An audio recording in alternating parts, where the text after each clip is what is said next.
These are E Wire Generation 1 frames, and I'm going to show you how to replace the lenses. So you're going to need a Phillips head screwdriver, and there are 2 screws located on each side of the lenses. Now you're going to have to loosen both screws. You don't have to take them out completely, but you need to loosen them. So adjust your screw and then twist to the left for both of them. Again, you need to loosen both. Now, once you do so, the lens should pop out fairly easily.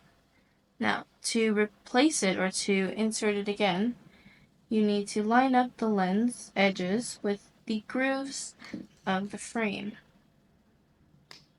This can become tricky due to the metal framing and such narrow holes. But once you do so, you're going to make sure that they're all secure. And then once that is done, you need to screw in both of the screws. So you twist to the right.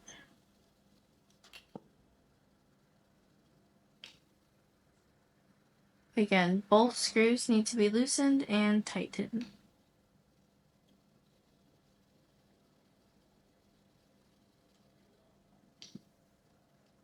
And just make sure they're secure. And that should be it.